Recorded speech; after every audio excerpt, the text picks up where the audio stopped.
All right, let's dive right in. Today, we're talking about the mechanics of prayer, but we're going to drop all the cultural baggage that usually comes with it.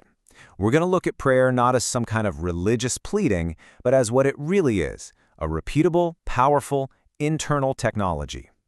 And let's just start with this because it's a real gut punch of an idea. The way most of us think about prayer, as a hopeful wish we just kind of toss out into the universe, is a total misunderstanding of how it works. If you're just crossing your fingers, hoping for a lucky break, you've already missed the entire point.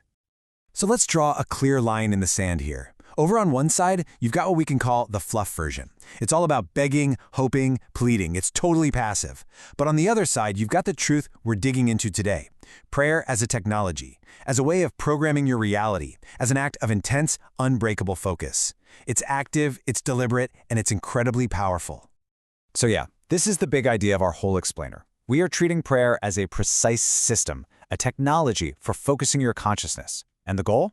It's to alter both your internal world, your mindset, your biology, how you feel, and by doing that, ultimately change your external world, the opportunities and situations you run into every single day. And just to be absolutely crystal clear, what we're talking about here isn't magic. It's not some random roll of the dice. It is a systematic process.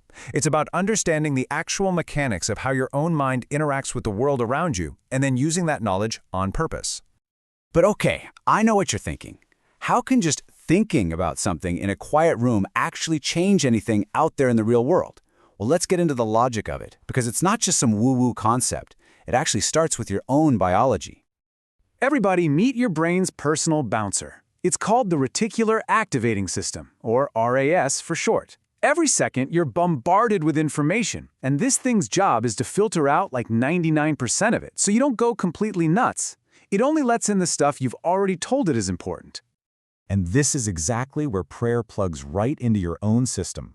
When you pray with real focused intention for something, let's say a new career opportunity, you are literally flagging that topic for your RAS. You're telling your own brain, hey, pay attention to this. This is a top priority now. And suddenly, you start seeing pathways and opportunities that were probably there all along, but you were completely blind to them. This is such a brilliant way to picture the difference. For most people, their thoughts are like a dim 40-watt light bulb. The energy is scattered, it lights up the room a little, but it has no real force. Focused prayer, on the other hand, that's a laser. It takes all that scattered mental energy and concentrates it into one single, coherent beam that is so powerful it can cut through steel. That's the difference.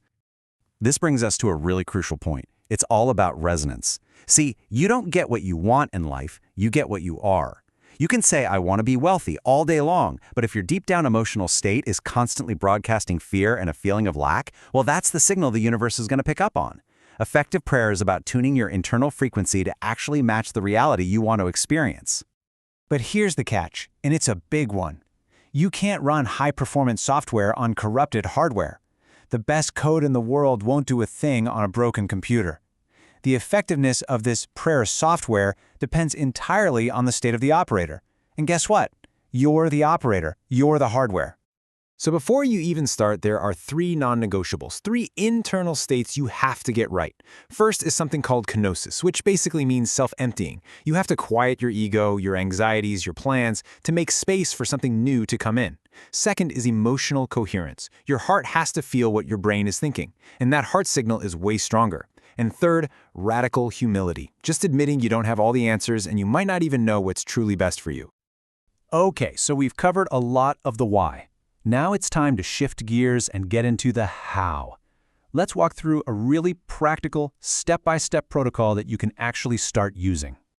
The protocol has 4 main steps. First, you isolate. You create what's called a sealed energetic container. Just go somewhere private. Close your eyes, kill all the distractions. Step 2 is to reset your system. Use that deep belly breathing to switch your nervous system out of that panicked fight or flight mode. Third, you focus. This is where you use the statue technique. You sit or kneel absolutely still to kind of unplug your consciousness from all the little twitches and itches of your body. And finally, the most important step, imprint. You use your imagination to see the outcome through your own eyes, and you feel the feeling of it as if it's already a done deal.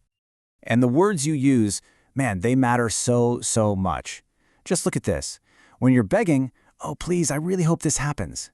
The signal you're sending out is one of fear and lack. But when you're claiming, "I thank you that this is done," you're sending out this powerful, clear signal of trust and possession. You're acting as if the outcome is already a fact. All right, we have to talk about the big one. The number one reason people try this and then give up. The silence. That period after you've done the work where it just feels like nothing is happening. This is a massive reframe. I want you to really think about this. What if that silence you're hearing isn't a no? What if it's not rejection at all? What if it's just gestation? A necessary period of quiet growth, like a seed underground, where all the real work is happening before you can see any results. And this captures the idea perfectly. Think about it. Prayer is like planting a seed. You put it in the ground, you water it, and then you have to trust the process. If you go out every 10 minutes and anxiously dig it up to see if it's sprouting, what are you going to do? You're going to kill it. Your doubt and your impatience can literally sabotage the very thing you asked for. So if the answer still really seems to be no, here are 3 logical possibilities to consider. 1. The motive was wrong. You were asking for something just to feed your ego, and getting it would have ultimately hurt you. 2. The timing was wrong. Maybe you just weren't strong enough or ready enough to handle the weight of that blessing yet.